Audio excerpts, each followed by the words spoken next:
Dans cette église de Johannesburg, 3 fois par semaine, c'est Penny Stein, une femme de 70 ans, qui remplace le pasteur. Pour autant, elle ne vient pas célébrer l'office. Depuis qu'elle est à la retraite, elle s'occupe d'une association qui a pour but d'endiguer la violence dans sa ville.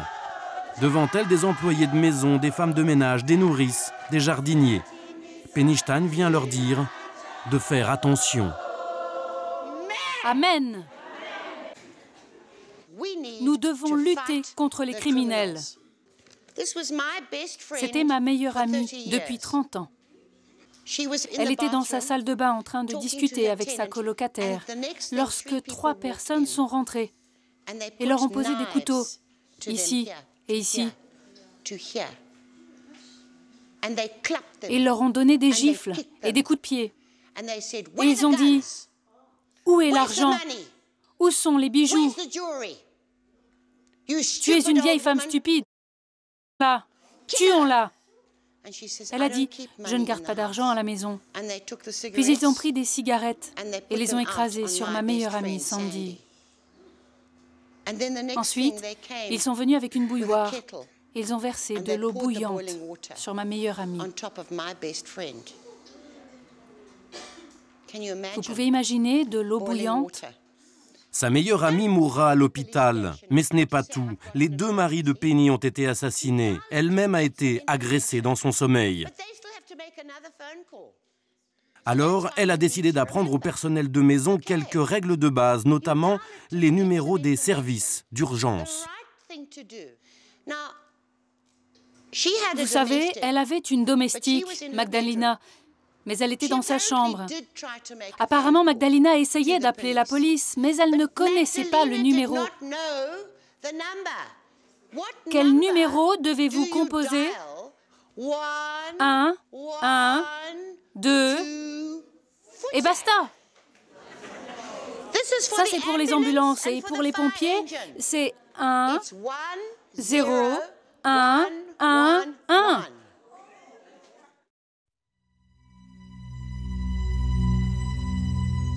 Johannesburg, capitale économique de l'Afrique du Sud. La ville la plus riche du continent affiche aujourd'hui son opulence. 8 millions d'habitants avec sa banlieue. Gratte-ciel, centre d'affaires, hôtel de luxe. La ville s'offre même une gigantesque rénovation. Il faut dire que le pays a été choisi pour organiser la Coupe du monde de football en 2010, dans tout juste 2 ans. La planète entière va se donner rendez-vous ici. Mais le pays revient de loin. Pendant plus d'1 siècle, il a été dominé par une minorité blanche extrémiste qui réprimait la majorité noire par les armes. C'était l'apartheid, où les Noirs, 8 habitants sur 10, étaient considérés comme inférieurs. Jusqu'en 1994 et l'élection de Nelson Mandela à la présidence de la République. Mes frères et mes sœurs, nous sommes un même pays et un même peuple. Une nation arc-en-ciel mélangée, qui allait partager les richesses et surtout qui allait retrouver la paix. Noirs comme blancs allaient pouvoir profiter de l'extraordinaire croissance de la ville. Mais cet optimisme ne va pas durer. Johannesburg est devenue une des villes les plus inégalitaires au monde. L'extrême pauvreté gangrène la ville. La ségrégation n'est plus raciale mais économique. Ici, d'un côté, il y a les riches, noirs comme blancs, et de l'autre, les pauvres. Les quartiers résidentiels de luxe se développent, alors que la moitié de la population, oubliée de la croissance, vit dans la misère, regroupée à quelques kilomètres dans des townships, des bidonvilles où l'on vit comme au Moyen-Âge.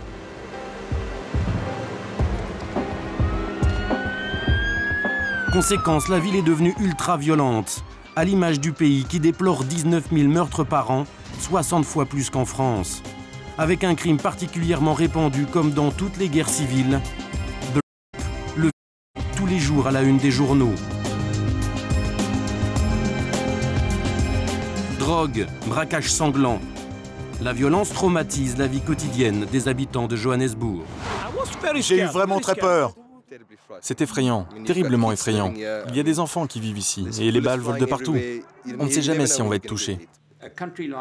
Dans un pays comme l'Irak, il y a moins de gens qui meurent. Et pourtant, c'est la guerre là-bas. Moins de gens meurent dans ce pays que dans le nôtre, où il n'y a pas de guerre pourtant.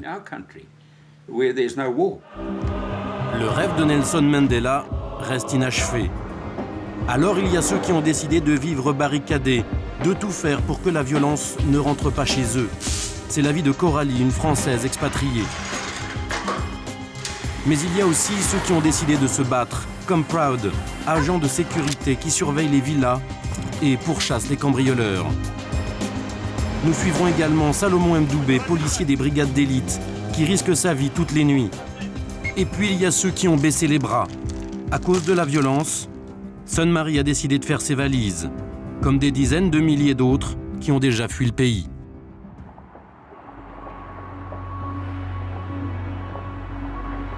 Nous sommes à Sandton, le quartier des affaires, des banques et des sociétés. C'est ici que les habitants aisés ont choisi de s'installer pour profiter de la douceur de vivre de Johannesburg. Un quartier jusqu'alors tranquille, mais qui a été rattrapé par la violence. Coralie Garnier s'est installée ici depuis 3 ans. C'est une Française venue avec son mari, directeur marketing dans un groupe pétrolier. Un des avantages de Johannesburg pour elle, c'est d'avoir pu inscrire son fils dans cette école, un air de club de vacances, sous un climat de rêve. Alors c'est une école un peu classique dans les écoles privées sud-africaines, très à l'anglo-saxonne. Et en particulier, beaucoup d'écoles privées ici ont cet énorme terrain au milieu. Donc tous les sports se font ici, c'est super agréable. Ils ont même une piscine là-bas derrière. Comme les enfants n'ont l'école que le matin, qui font les activités, le sport, etc., tout l'après-midi, et ben voilà, ça se passe tout sur place. C'est très sympa, donc on peut venir chercher son enfant une fois qu'il a fait ses activités. Une tranquillité qui lui coûte tout de même 4 000 € par an. La nouveauté, c'est qu'en Afrique du Sud, maintenant, ceux qui ont les moyens de se payer cette inscription sont blancs, comme noirs. Alors dans cette école, son fils côtoie les enfants des 2 couleurs. Un service éducatif sur mesure. Après la classe, c'est cours de judo pour Oscar, 6 ans, le fils de Coralie. Vous pouvez descendre de l'autre côté ou pas? Oui, je savais. On y va? À Johannesburg, lorsqu'on a de l'argent, on peut s'offrir des conditions de vie idéales. Moi, j'adore le côté vert de cette ville. Mais il y a le revers de la médaille. Pour profiter de ce confort, il faut accepter de vivre dans un climat quotidien d'insécurité. Alors le risque, c'est ce qu'on appelle le hijacking, c'est le fait de se faire voler sa voiture, donc de se faire agresser pendant qu'on est en voiture. Ça veut dire qu'il faut être vigilant quand on conduit. Là par exemple, je m'arrête au feu et c'est comme un réflexe, je ne l'ai pas prévu, je regarde sur le côté s'il n'y a pas quelqu'un qui est arrêté ici, qui est en train d'attendre.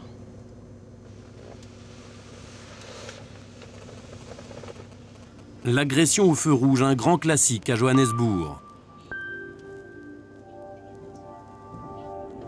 Comme la sécurité fait vraiment défaut dans la rue, les habitants se barricadent dans leur maison. Le quartier de Coralie ressemble à cela, un des secteurs les plus chics de Johannesburg, de luxueuses villas, en fait des quartiers forteresses, des bunkers, des rues fermées par leurs habitants. Portail automatique surveillé jour et nuit par des hommes en treillis militaires, vidéosurveillance, barbelés et clôture électrique. C'est pour tout cela que Coralie a choisi de vivre dans ce quartier. Elle habite cette luxueuse maison. À Johannesburg, la vie n'est pas chère. Cette Française peut s'offrir les services d'un jardinier et d'une bonne à temps complet. Une vie à première vue agréable, pourtant Coralie doit prendre un luxe de précaution, ce qu'elle n'avait pas l'habitude de faire en France. Par exemple, voici comment elle s'y prend quand un inconnu ou un coursier sonne à sa porte. Ok, I'm coming, eh? Ok, j'arrive. Thank you very much. Merci beaucoup. Je dois en même temps ouvrir ici pour avoir une vérification visuelle du fait que ça se passe bien et que je ne laisse jamais la grille ouverte de façon inutile. Donc quand j'ouvre pour quelqu'un, je vais tout de suite dehors pour refermer dès qu'il est rentré. Bonjour. Désolée de vous avoir fait attendre. Donc voilà, j'ai ces 4 lettres. 1, 2, 3, 4. Ça va si je les laisse comme ça? Vous n'allez pas les mélanger? Ce serait mieux avec du scotch. Ok, mais je vais chercher du scotch. Le coursier attendra dehors et la grille se refermera derrière Coralie.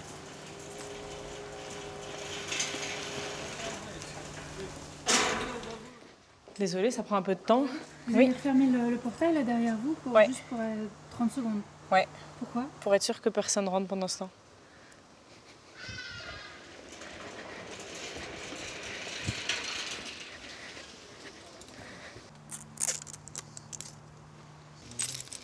Thank you, sir. Là, vous regardez quand même quand le portail se ferme ou... Toujours. Là, par exemple, il s'est rouvert à cause du tuyau, donc heureusement que je regardais, sinon il restait ouvert.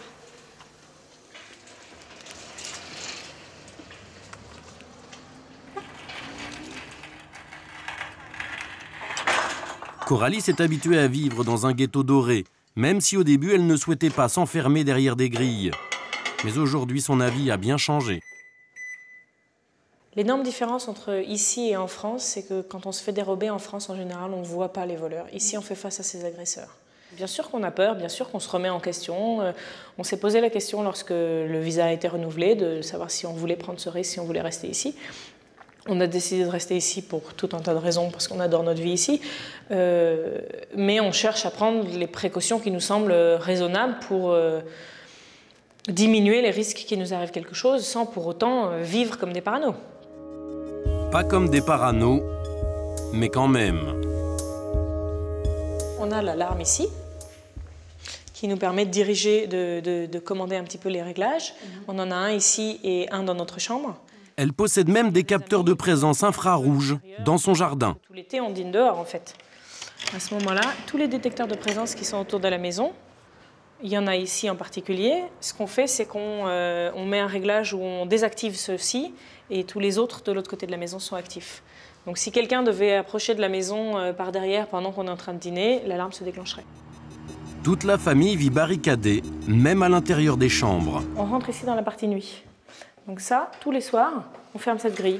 Et comme ça, on est complètement isolé du reste de la maison. D'accord. C'est une grille que vous avez fait mettre, qui était déjà... Qu'on a fait mettre.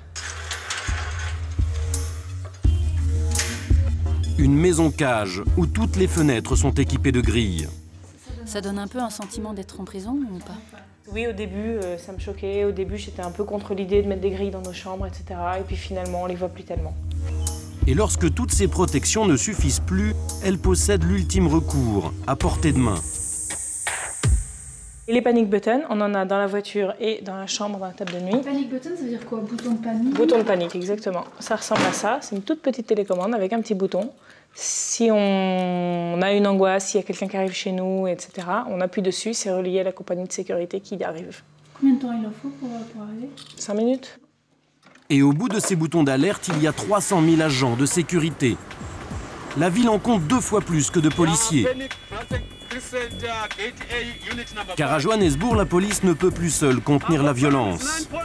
Praod est un de ces gardes privés qui veille 24 heures sur 24 sur les abonnés de sa société. Un appel de détresse, il appuie sur l'accélérateur. Il faut être sur les lieux en moins de 5 minutes. L'agent ne sait jamais ce qu'il attend. Une fausse alerte, ou ce qu'il redoute le plus, un braquage armé. Allô? Nous avons reçu un signal d'alerte. Est-ce que vous pourriez venir jusqu'au portail? La dame doit se montrer pour que nous soyons sûrs qu'elle va bien, parce qu'il arrive que les personnes soient ligotées chez elle. Comment allez-vous, madame? Vous allez bien? Ça va, c'est juste l'ouvrier qui a appuyé sur le bouton par erreur. D'accord, madame. D'accord. Merci, au revoir. Au revoir. Cette fois-ci, il s'agit d'une fausse alerte, c'est souvent le cas. Praod travaille pour l'une des plus importantes compagnies de sécurité privée de la ville. Cette société ne lésine pas sur les moyens pour lutter contre la criminalité. Hélicoptères pour les transports de fonds, régulièrement attaqués à armes lourdes. Mais aussi contre le vol de voitures, le carjacking. L'hélicoptère, c'est le moyen le plus rapide pour intervenir. en cas d'attaque. 4500 agences de sécurité se partagent un business de près de 3 milliards d'euros. Une police parallèle. Car ici, être vigile, c'est autre chose que du simple gardiennage. Si je travaille dans la sécurité, c'est pour essayer de débarrasser la ville du crime. À quel genre de criminalité avez-vous affaire? Braquage à main armée dans les maisons, cambriolage, vol à la tire, viol, meurtre de gens innocents. Ça arrive? Ouais, ça arrive. Au 7 de la rue Chesterfield, il y a une alerte. J'ai reçu un appel du centre de contrôle et ils m'ont demandé de m'y rendre. Un autre appel d'urgence, c'est le quotidien de Proud. Il doit faire face au crime, mais aussi à la paranoïa de ses clients qui doutent du service proposé. C'est le cas de cet abonné qui vient d'appeler. Il paye 50 € par mois.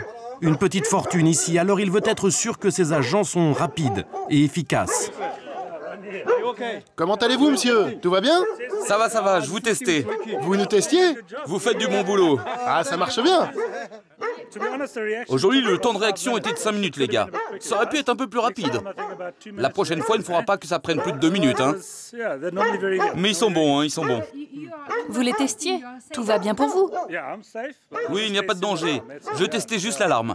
Ils fournissent un bon service. Ils veillent sur nous. Proud est lui aussi bien obligé de prendre ses fausses alertes avec le sourire.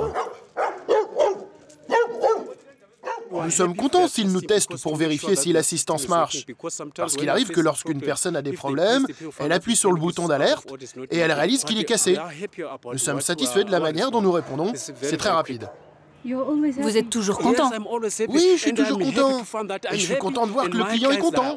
Cela veut dire que l'on fait du bon travail. Certaines journées de Proud peuvent être plus agitées. Voici ce qui peut arriver lorsque les mesures de sécurité ne sont pas suffisantes. À quelques pâtés de maison, une villa protégée par de trop petites clôtures et surtout l'absence de grilles à certaines fenêtres. Quelques minutes avant notre arrivée, les cambrioleurs ont profité de cette faille. Rapidement, les collègues de Proud, avertis par l'alarme, les arrêtent. Les cambrioleurs ont 14 et 16 ans. Ils viennent d'un bidonville de Johannesburg. Comme des policiers, les agents de sécurité ont droit aux menottes et aux armes. Tout le monde attend maintenant la police. C'est Léonie Roux, la propriétaire, qui arrive en premier. Elle a été prévenue du vol par la sécurité. Elle est sous le choc et fait l'inventaire. Merde.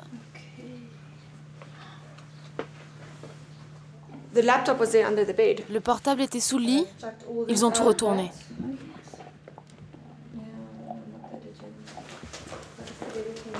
Sur le bureau, le butin des voleurs. Elle retrouve son ordinateur portable, mais elle découvre qu'il lui manque quelque chose.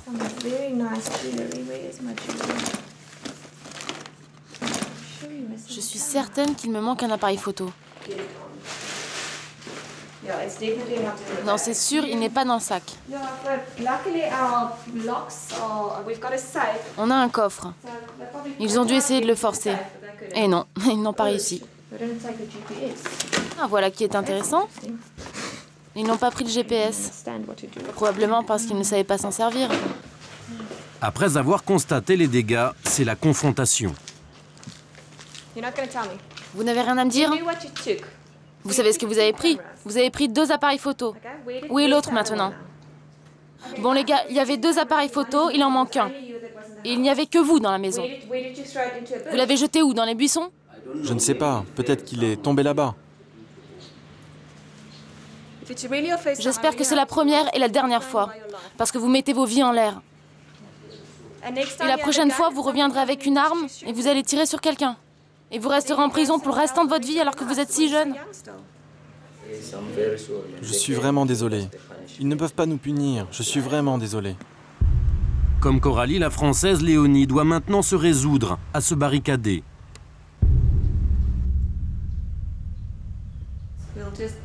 Il va falloir mettre des grilles à toutes les fenêtres maintenant. On aura encore plus l'impression d'être en prison. Ces jeunes cambrioleurs ne lui rendront jamais son appareil photo. La police mettra plus d'1 heure pour arriver. Léonie décide de marquer le coup et porte plainte. Vous pourriez aller à l'école et avoir un bon travail. Mais vous, vous avez choisi de voler et prendre ce qui ne vous appartient pas. On a peur. Vous volez notre liberté. Cela m'est égal que vous voliez nos affaires. Mais vous faites peur aux gens. Et ce n'est pas juste. C'est notre pays tout autant que le vôtre. D'accord ?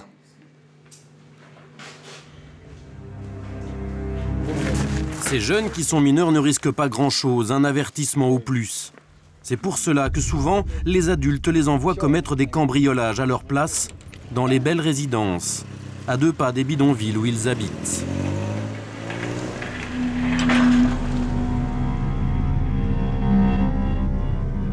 Les bidonvilles. À Johannesburg, ils côtoient les villas de luxe, pour ceux qui n'ont rien difficile de résister à la tentation. Nos 2 jeunes cambrioleurs venaient d'Alexandra, un township, un camp dans la ville, un des pires ghettos d'Afrique du Sud. C'est ici aussi que sont venus s'échouer les émigrés des pays voisins, Zimbabwe, Mozambique, ceux qui espéraient profiter des richesses de la ville. Mais la misère est telle à Alexandra que certains habitants les ont chassés et tués à coups de bâtons et de machettes. C'était en mai dernier. Ils accusaient ces étrangers de voler leur pain. Ces émeutes se propageront à l'ensemble du pays, 62 morts en 1 semaine. Quelques jours avant ce massacre, nos caméras avaient pu se rendre à l'intérieur même de cette poudrière. Nous y avions rencontré Friday, 28 ans. Comme tous ceux qui sont venus chercher l'Eldorado à Johannesburg, il s'est retrouvé ici. Friday travaille en ville comme magasinier, mais il n'a pas les moyens de se payer un logement. Ici, c'est gratuit. Mais dans quelles conditions ?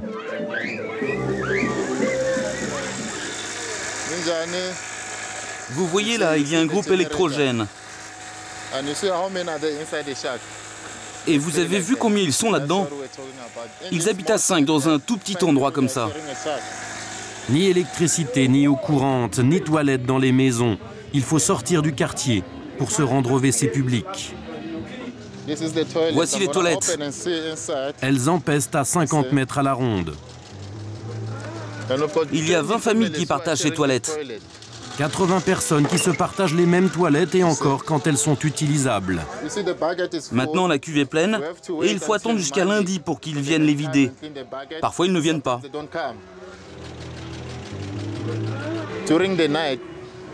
La nuit, c'est dangereux. Mais aussi la journée, quand il y a de la circulation. Il y a beaucoup de taxis qui prennent cette petite rue. Vous voyez ici, ce sont les taxis qui ont cogné. C'est dangereux. Parfois, quand on est à l'intérieur, les taxis heurtent les toilettes. Voilà les problèmes qu'on rencontre ici. En guise de maison, de la tôle et quelques mètres carrés par personne. C'est une rue, ça? Oui, c'est une rue. Et elle rejoint la rivière. Un petit côté médiéval au XXIe siècle. Au bout de la rigole, les égouts ressemblent à cela.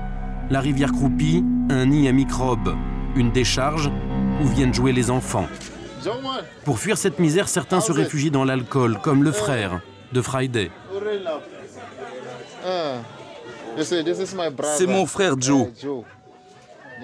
Il habite ici depuis longtemps. Comme les 2/3 des habitants d'Alexandra, son frère est au chômage. Il passe ses journées à discuter avec son copain, le seul passe-temps du township. Le problème majeur, c'est que le gouvernement ne crée pas de travail pour les gens.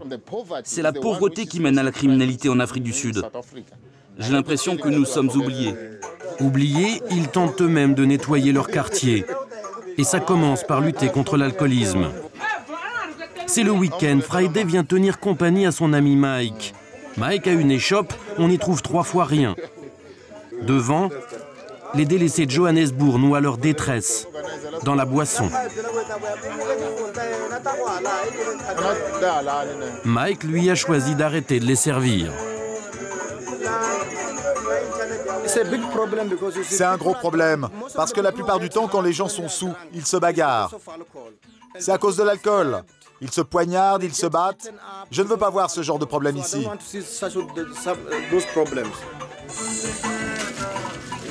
Mike et Friday ont décidé de prendre des mesures encore plus radicales. La nuit, à Alexandra, les rues sont livrées aux rats et aux voyous. Pas une patrouille de police alentour. Il y a longtemps qu'elle ne vient plus ici. Il n'y a pas de commissariat dans cette partie du bidonville. Alors Mike, avec quelques habitants du quartier, a décidé de faire la police, lui-même. J'ai une arme, pour laquelle j'ai un permis. C'est juste pour la sécurité, on ne sait jamais ce qui peut se passer. Maintenant, on va veiller sur le quartier. Comme tous les habitants d'Afrique du Sud, il a le droit de posséder une arme avec permis. La police officielle les encourage, elle n'a pas les effectifs pour venir ici. Tous les week-ends, Mike et Friday forment une milice de bénévoles, les patrouilleurs. 21h. Ils ont instauré un couvre-feu. Chaque habitant rencontré est systématiquement fouillé. 20 personnes pour contrôler un homme ivre. Ça va chier pour toi ici. Tu nous fais chier, mon garçon. Fais attention à toi. Lève tes mains, toi. N'essaye pas de faire le malin, tu comprends?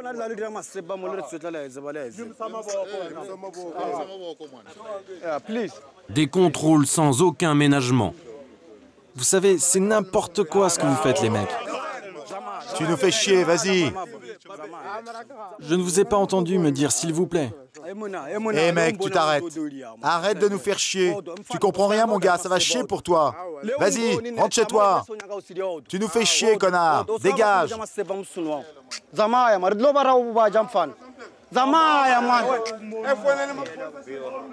Un déploiement de force légitime, d'après Mike.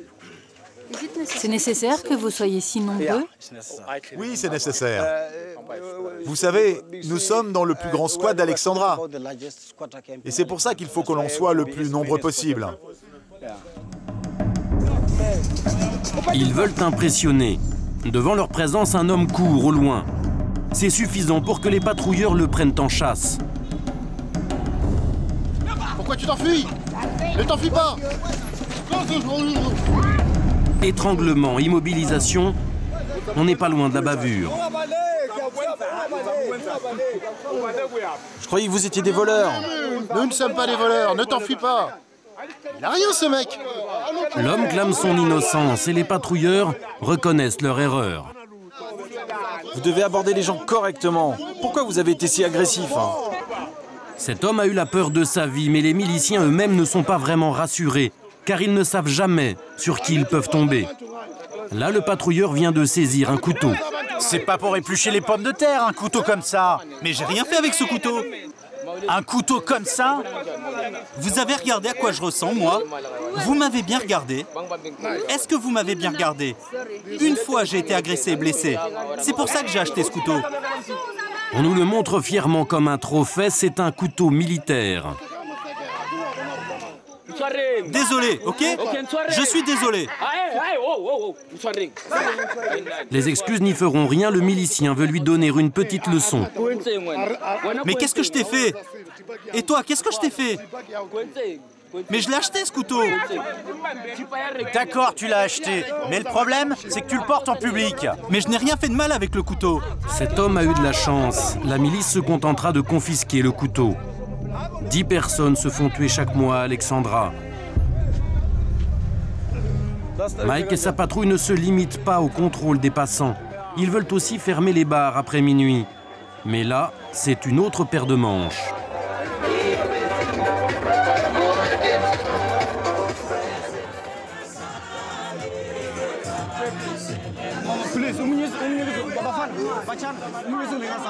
Coupe la musique. Éteins-la, s'il te plaît. Rentrez chez vous, s'il vous plaît, il est tard. Allez-y, allez-y, s'il vous plaît, il est tard. Ça suffit, vous avez assez bu. Vous aurez toute la journée de demain pour boire. Ça se complique. Cette fois, Mike et ses hommes sont en sous-effectif et quand la politesse ne suffit plus... Je vais te faire mal, toi. Je vais te faire mal. Le ton monte. Dur de les déloger. Cette femme reboirait bien encore un petit coup. Les esprits s'échauffent, on en vient aux mains. Nous sommes tous des citoyens qui payons nos taxes ici. Vous n'avez pas le droit de faire ça. Un des patrouilleurs en treillis se pose devant elle, il est prêt à en découdre. Y a quelqu'un qui veut dire quelque chose? Hein? Y a quelqu'un qui veut dire quelque chose? Jackie. C'est Mike qui le calme. Ils abandonnent et rebroussent chemin cette fois. Vous partez parce que vous avez peur? Non, on ne part pas parce qu'on a peur. Mais vous savez, il y a trop de monde ici, on leur laisse le temps de finir leur bière. Et ensuite, ils partiront.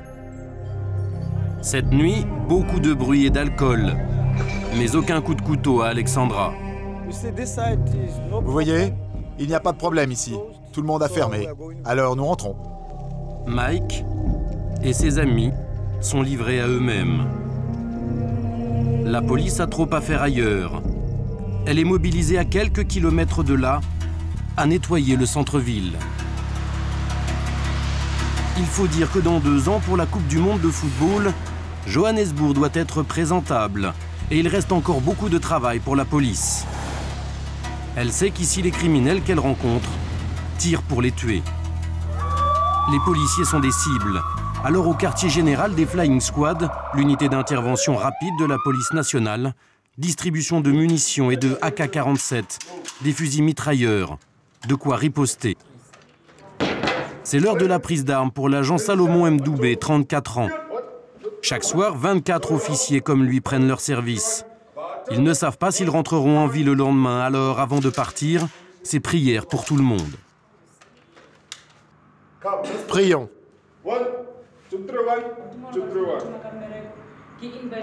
Mon Dieu, soyez parmi nous et protégez-nous contre les périls qui nous menaceront ce soir.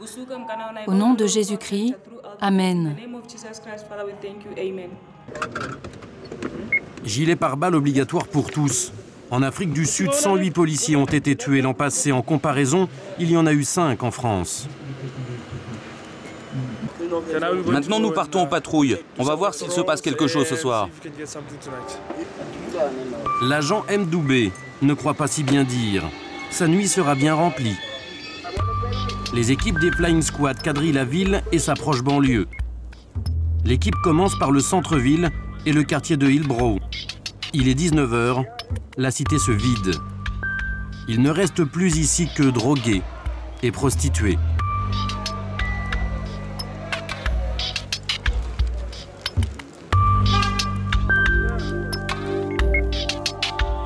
À la radio, le coéquipier de Salomon reçoit un appel d'urgence. On vient de tirer sur un agent de sécurité au sud de la ville, dans une zone industrielle.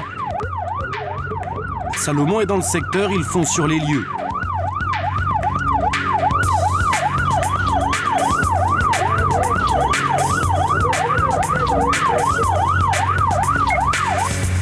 À leur arrivée, les criminels ont disparu.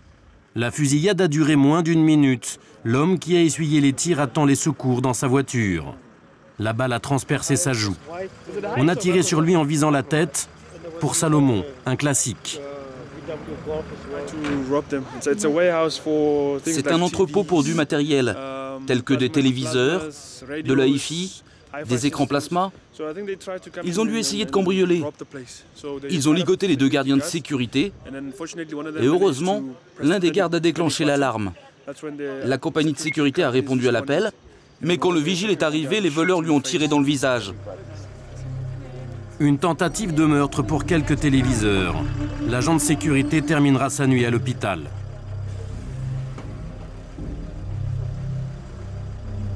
À leur arrivée, les experts en balistique récupéreront 6 balles de 9 mm, du gros calibre. Celle qui a traversé la joue du gardien gît encore dans la voiture, sur le siège avant. Peu de pistes. L'agent Mdoubé sait juste qu'il y avait plusieurs voitures. Nous allons reprendre la patrouille et avec un peu de chance, on tombera peut-être sur une des voitures des suspects.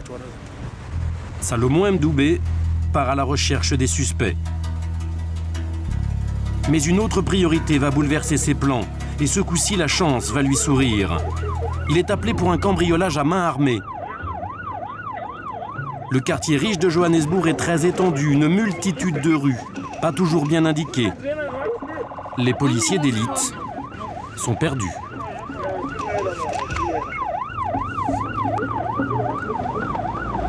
Finalement, ils localisent l'endroit. Le cambriolage a eu lieu à l'intérieur d'un lotissement sécurisé. La police locale est déjà sur place. Avec Salomon, ils vont fouiller le secteur à la recherche des braqueurs.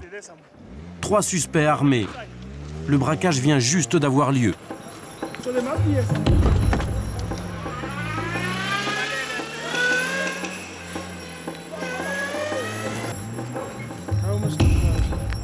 On doit chercher. Ils peuvent être n'importe où.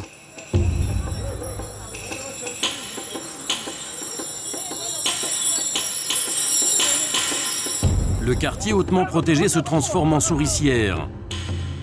Salomon Mdoubé sait que les agresseurs sont forcément encore dans les parages.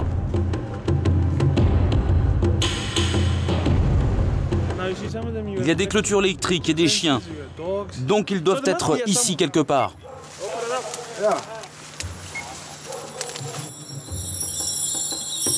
Tout à coup, un indice. Des barbelés arrachés. Ils sont passés de l'autre côté. Les policiers vont faire le tour du pâté de maison.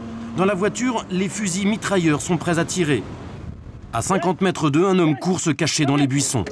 Viens ici, viens ici. Où sont tes amis? À terre! À terre! À terre! Là-bas, dans cette maison. Où ça? Où ça? Ils sont 3. À terre, je t'ai dit. Ils sont où tes complices? Ils sont partis dans cette rue, là-bas. Où ça? Ils sont où? Je suis venu tout seul. Ne mens pas. Je ne mens pas, sérieusement, monsieur. Je suis venu tout seul. Donne tes mains. Donne-moi tes mains. Tes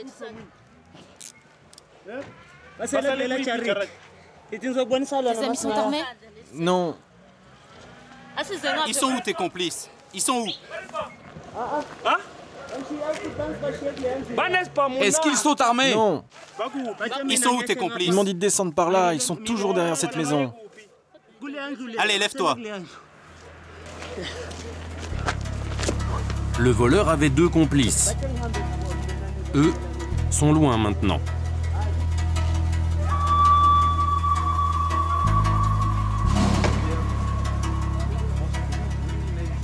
Les Flying Squad ramènent le suspect sur les lieux. Ils veulent le confronter aux victimes du cambriolage. Une famille noire aisée, la nouvelle bourgeoisie sud-africaine. Le butin a été jeté dans les fourrés. Visiblement, la famille n'a pas de mal à reconnaître son agresseur. C'est l'un d'eux. T'es un voleur, oui, c'est l'un d'eux. Les esprits s'échauffent. Le voleur est enfermé pour échapper à la colère des victimes. Procédé classique, les voleurs ont coupé le courant, plongeant la maison dans le noir.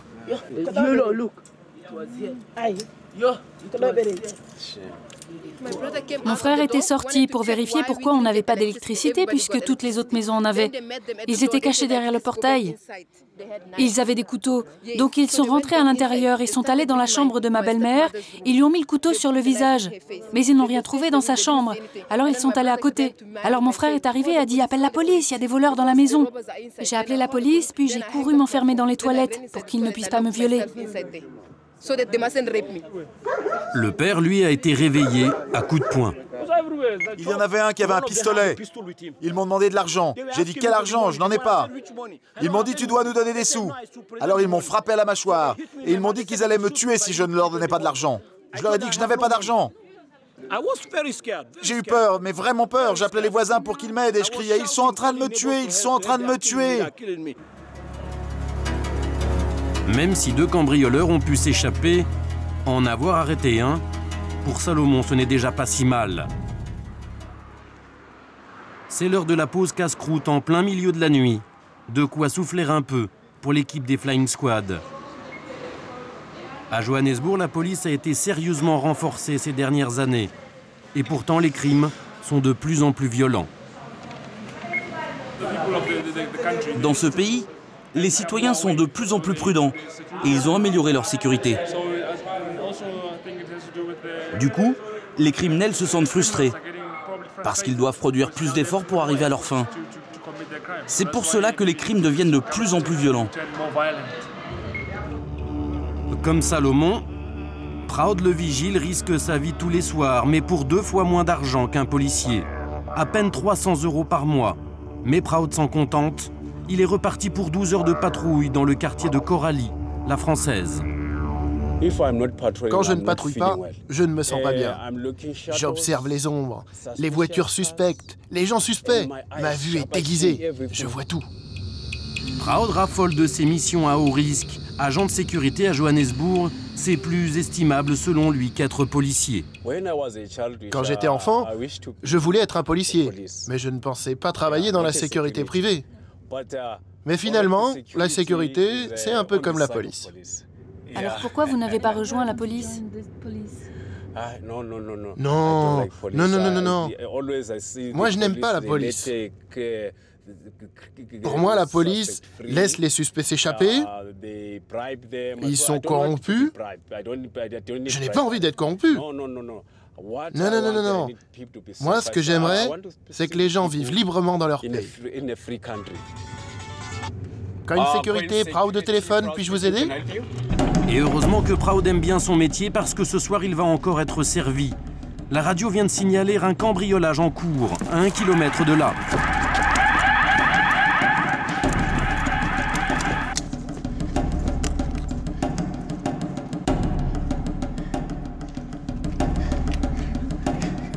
Tiens-moi ça. Il aperçoit une silhouette derrière le mur. Viens là!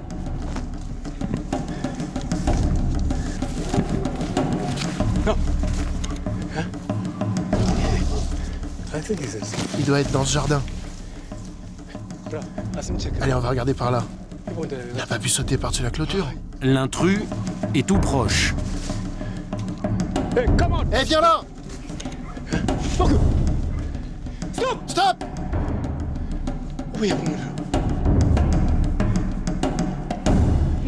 Vous l'avez vu?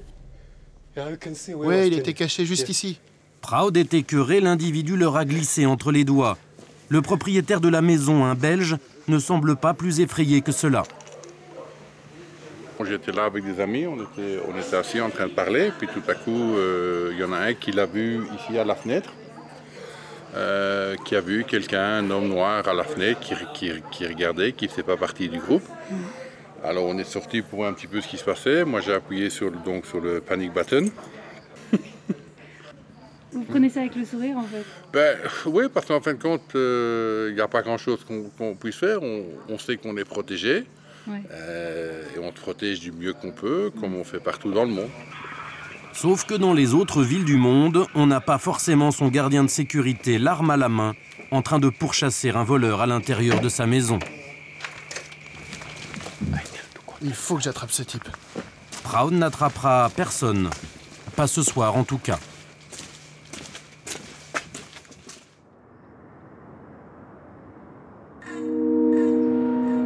À cause de cette violence, Sun-Marie a décidé de quitter son pays. Ce qu'il a décidé, c'est la peur d'être la prochaine sur la liste.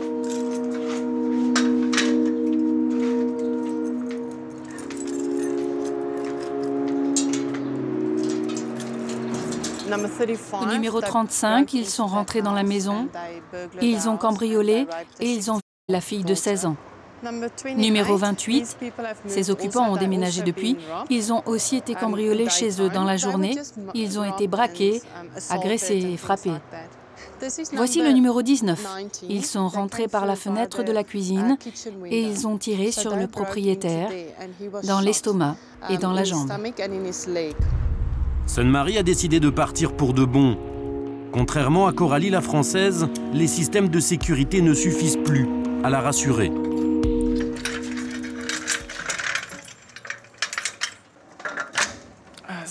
Voilà, on ferme tout. Comme vous pouvez voir, même avec toutes ces mesures de sécurité, c'est très dur. Parce que vous ne vous sentez pas en sécurité, même dans votre propre maison. Chaque nuit, je vais me coucher avec un nœud à l'estomac. Il n'y a aucun endroit où l'on peut être tranquille. Aucun lieu où l'on sait qu'on ne court aucun danger. Sun-Marie est célibataire et maman d'une petite fille d'1 an, Shanli. Pour émigrer, elle a choisi l'Australie, mais il lui faut un visa. Cela fait maintenant 1 an qu'elle attend cette autorisation. Elle se sent en danger, alors elle s'impatiente. Je vérifie chaque jour sur le site du gouvernement australien l'évolution de ma demande de visa. Donc il n'y a toujours rien, ce qui veut dire qu'il faut encore attendre. En 10 ans, près d'1 million de Sud-Africains comme Sun-Marie ont déjà quitté le pays.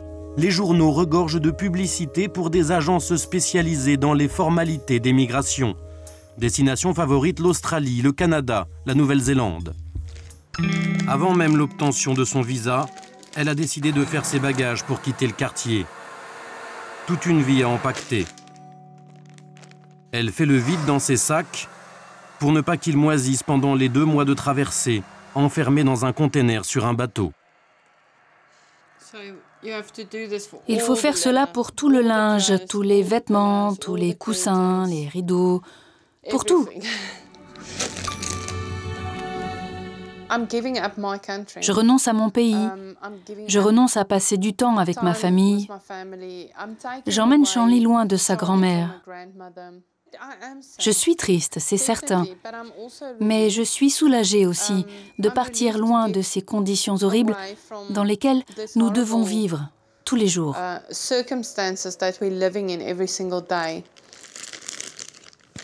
Sun-Marie était trop angoissée dans son quartier. Quelques jours après notre première interview, elle a trouvé refuge chez une amie. Un hébergement provisoire. Mais ici, elle se sent moins vulnérable. Aujourd'hui, elle fête le 1er anniversaire de sa fille Shanley.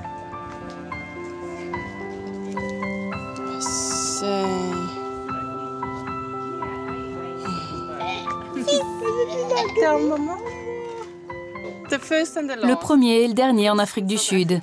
Le prochain sera en Australie.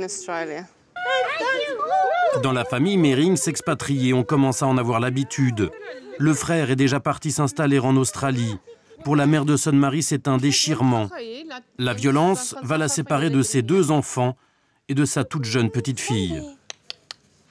Je suis triste, mais je suis heureuse pour elle. Je sais que c'est une battante et elle donnera le meilleur pour le bébé. Malgré sa famille, ses amis et tous ceux qu'elle va perdre, Sun-Marie ne changera pas d'avis. Et s'il n'y avait plus de danger dans le pays, vous reviendriez? Non, je ne pense pas que cela va bientôt changer ni s'améliorer, ou que le crime va baisser radicalement. Je ne pense pas du tout. Et vous autres, vous pensez que cela va bientôt changer? Non. Non. Personne ne croit au changement. D'ailleurs, Sun-Marie, elle, a déjà pris son billet d'avion pour l'Australie. Juste un aller simple. Proud, le gardien de sécurité, lui, ne renonce pas. Combattre le crime, c'est toute sa vie. Il croit en un avenir meilleur à Johannesburg, malgré les risques et une vie précaire. C'est votre maison, la grande, là? C'est votre maison? Non, ma maison est de ce côté. Proud est hébergé dans une maison en rénovation. Il est immigré. Il vient du Zimbabwe voisin. 2 de ses enfants ont dû rester au pays, pas les moyens de les faire venir. Ici, il habite avec sa femme et une de ses filles de 10 ans. Mais Proud ne se plaint jamais. Il est avant tout très fier de son travail. Il nous montre un diplôme, le seul et unique, qu'il n'ait jamais eu. Je veux vous montrer quelque chose. Employé du mois de la part de la communauté de Bryston. Qu'est-ce que cela veut dire? Ça veut dire qu'ils sont contents à 100% de mon travail. C'est pour cela qu'ils m'ont offert ce certificat. Vous êtes fier? Oui, je suis fier. Mais d'après mon prénom, qui veut dire fier, je devrais être riche. Mais je suis pauvre. Mais je suis fier de moi. Malgré son sourire, Proud a peur pour sa famille. Il est rarement là pour les protéger. Alors il dessine pour mettre en garde sa fille contre les dangers de Johannesburg. Je lui dis de ne pas faire confiance aux gens qui portent une longue veste et une casquette pour cacher leur visage. Ils t'appellent pour que tu viennes et te disent « J'ai un cadeau pour toi ». Et quand tu t'approches, ils t'attrapent, te kidnappent et t'emmènent dans un endroit que je ne connais pas. N'oublie pas, tu sais que tu es dans un pays où il y a beaucoup de bandits et de criminels. Je ne veux pas te perdre, ma jolie petite fille. Are you okay? Ah, okay, mom. Proud ce soir est rentré sans encombre, à l'heure du dîner, dans sa salle à manger improvisée. Mais il a déjà perdu 3 collègues tués par des cambrioleurs. Demain, il repartira. Sa femme a toujours peur pour lui. C'est difficile, mais il aime son travail. On prie simplement tous les jours pour qu'il rentre sain et sauf à la maison. Depuis 5 ans qu'il surveille de riches habitations, il se prend à rêver qu'un jour, il pourra s'offrir lui aussi une belle maison. J'aimerais avoir une grande maison, alors je joue au loto. Et si un jour je gagne, j'habiterai dans un palace.